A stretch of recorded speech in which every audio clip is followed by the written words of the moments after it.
Good afternoon mga kabahay. Pasalupa, mata sa langit.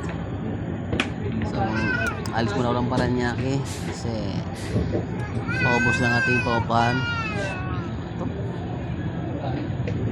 Wala tayong Makati.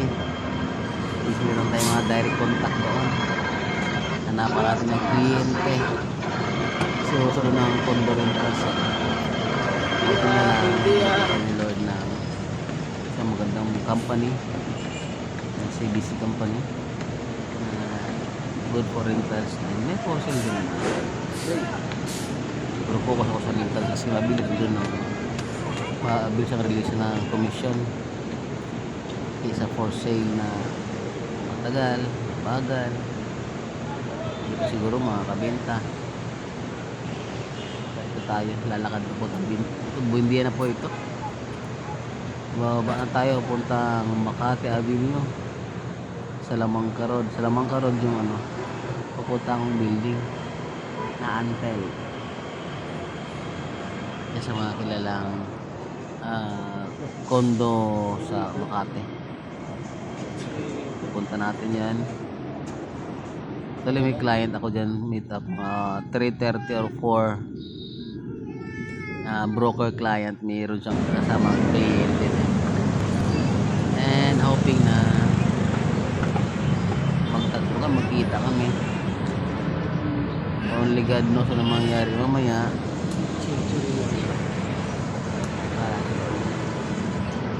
Importante yung trabaho natin, gagampanan natin na maayos, wala tayong pinatapakan na tao, wala tayong nilulokong tao. Mahalaga, diretso lang sa gawain natin. Kung mula sa Makati Avenue lalakarin na punta sa lamang kasi mga 10 to 15 minutes. Ito nga, dito na ako sa sa building, sa kata ng elevator papunta sa 37th floor. 37th floor pupunta natin. Ito yung pinaka penthouse niya.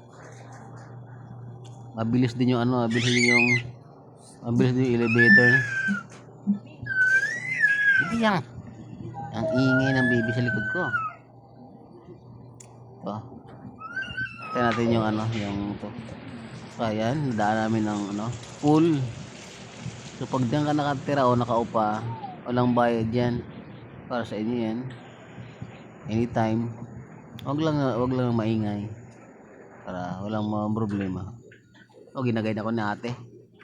Stop ng CBC. Ito yung pinaka-penthouse na pupuntahan.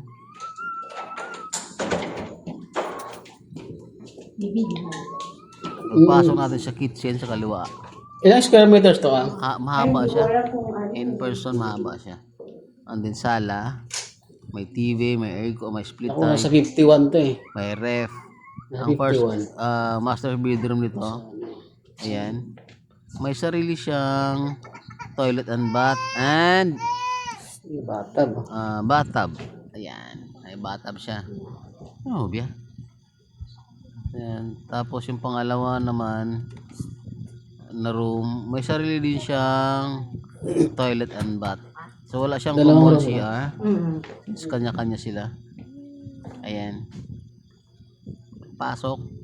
Malawak siya, malapad. So lahat ng room may sariling comfort room, no? Mga beddings nila. Lahat ng room, ng dalawang room may sariling comfort room. Toilet bowl tsaka shower space. 51.5 yata to. Lapit na. Yan lang muna upload ko ngayon. Sunod naman o bukas naman yung ibang na pasok namin. So wala siyang common CR, Sa ma'am. akin. Kasi may kanya-kanya siya. Salamat po. Please comment, like, and share.